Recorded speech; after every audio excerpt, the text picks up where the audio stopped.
born this way. So I was born bald, and I'm still bald. I was actually born with one hand. Yes. Any of you guys have a buddy that has one hand? You should you got one. Nice. You should get yourself a buddy with one hand. It's convenient, especially if you take them for a manicure. You get 50% off. Bad joke. Take him to the, if you get, arrested, he can get out of the handcuffs and save you guys. I was born with one hand. My story goes back, I call it the 4 H's. So my story goes back in the 1970s, Niagara Falls, where I was born. In my mother's womb, the umbilical cord was wrapped around my mom's, my umbilical cord was wrapped around my neck. I had one choice. I could live, or I could let it be. I decided to live. So I put my hand there to block that umbilical cord from cutting off oxygen to my brain, and I survived. And I came out, and here I am, bald and beautiful. Growing up with one hand was pretty good. My parents treated me like a normal child. They tried to get me a prosthetic. I threw the prosthetic away. They tried to get me to engage in disability sports. I said, I don't want anything. I don't want any part of that. I actually became a soccer player, and I was a rep soccer player. But the first sport that I really fell in love with was basketball before the Toronto Raptors. So what I did was grade 7 and 8, middle school, my first tryout, I went to the meeting, and there was a teacher, grade 7 teacher, and he said, don't even come to the meeting. You have one hand. You can't play basketball. They didn't have sensitivity training back then. So I said, okay. So without swearing, I'll call it, I was in grade 7. I said to myself internally, mother trucker. I might have said something else. I had two choices. I could say, yep, I can't play basketball, or I could take that and use that as motivation to practice and get better at basketball. So the next morning, my mother saw that I was pretty sad at not even getting a tryout. She took me to Zellers and bought a really crappy basketball. And I took that basketball. I got up in the morning. I played basketball in the morning. I dribbled that basketball to school every day. At lunch, I took shots at the net. After school, I took shots at the net. I was missing dinner. You have to come home before the lights go off. I was one of those kids. And then some. My mother and parents would get me, and they'd bring me in the house, and I played basketball. Later that school year, grade 7, they had intramurals. There was 4 teams. Now, my coach, the guy who coached the basketball team, didn't want me on his team, obviously. So I was on another teacher's team. And she took me on, and the first game we had was against that coach that said, you can't play basketball, you have one hand. I scored 61 points that game. Showed him a little bit. We went on to win the intramurals. The next year, he asked me to come on the basketball team, and I said to him, sure, I'll come on your basketball team. So I started playing basketball, and he apologized to me, and we moved on from that little hiccup that we had. And as I started to play basketball, I started to get, in other leagues. So I joined the YMCA, and I was playing a lot of basketball at the YMCA, and I saw guys playing this sport called handball. And I'm like, can't they afford rackets? Like, why are they hitting a ball with their hand? So I asked one of the guys, I said to the guy, I go, can I learn this game? And the coach, the guy that taught the lessons on the Saturday morning, he's like, come on in the court. He got me in the court, he gave me a ball, he was showing me. He's like, handball, you're supposed to be ambidextrous. You're supposed to use 2 hands. I said, okay, well, I can't do that. He's like, don't worry, we'll figure it out. Let's do a backhand. So I developed a backhand, and he showed me some strategies. I remember one of the parents saying, why is that guy playing handball? He's got one hand. Extra motivation. So what did Brad do? Brad goes and starts practicing in handball. I put lots of effort, lots of hours in. I started playing handball. When I was 17 years of age, the same coach asked me to go. He asked me, he says, Brad, we want to put you in the Canadian Handball Championships out in Edmonton. So he took me, and we flew out there. There was some funding, and basically they flew me out to the Handball Championships in Edmonton, Alberta.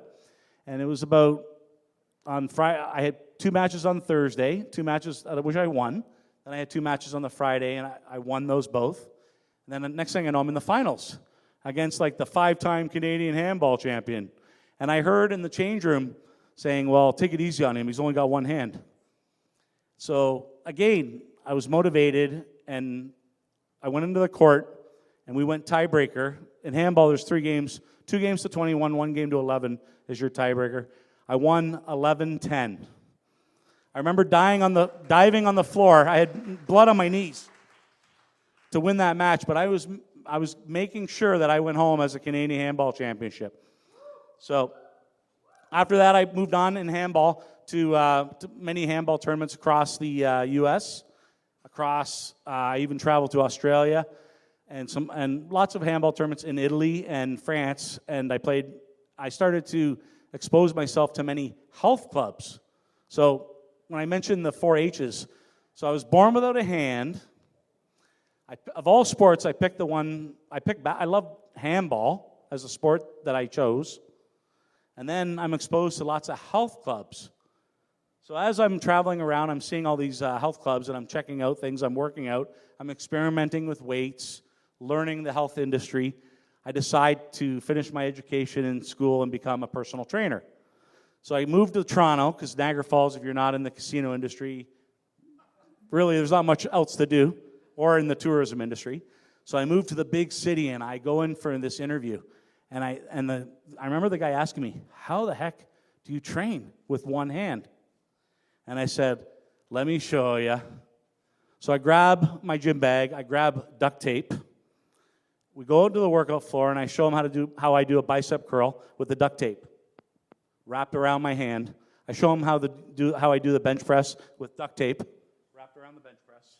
And I show him how I do other exercises, a tricep kickback with duct tape. He's like, wow, that's pretty impressive. 1 month, I was a personal trainer at a big American chain that was actually here in Toronto, and I sold a $500 package of personal training. Back then was a big deal. Everyone thought, wow, Brad sold the first personal training package of $500. I got promoted into a management role, and I moved my way up into a sales position, management, and then I managed some clubs, and now I'm in marketing with a major fitness chain.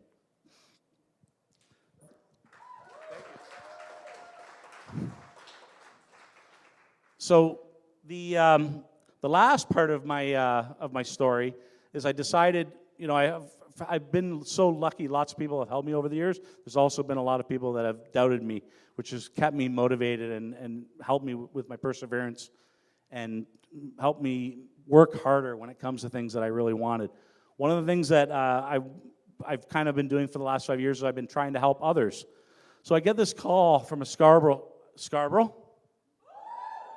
I live in Scarborough. I get a buddy of mine, teacher, asks me to come to a school because there's a child there in grade 7 that is struggling and trying to meet. He's got one hand. Exact same thing as me, self-tissue damage at birth. So I meet this kid, and I'm like, so what do you like to do? He's like, I love basketball, Raptors influence. So I take this kid out to the park, and he's actually not bad, and we're playing a little bit of basketball, and then, I'm just having some fun with him. I go into the staff room.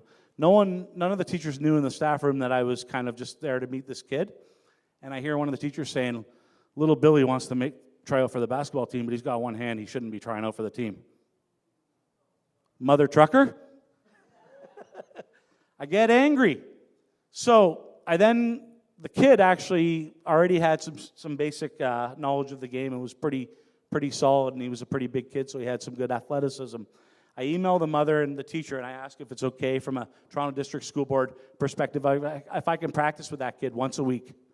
So I take that kid out basketball once a week, show him drills, give him some homework. Just found out last week he made the team. So when I talk about my 4 H's, having no hand, it's taught me a lot over the years. When I talk about how I pick handball as my sport of choice, which is pretty peculiar, guy with one hand. Then I talk about how playing handball got me involved in the health industry. One of the last H's that I have is, if there's anything I can give to you, any recommendations, suggestions, is right here. You have to hustle at life. You've got to work hard. Hustle and have perseverance. If there's something you really want in life, work hard. Thank you very much.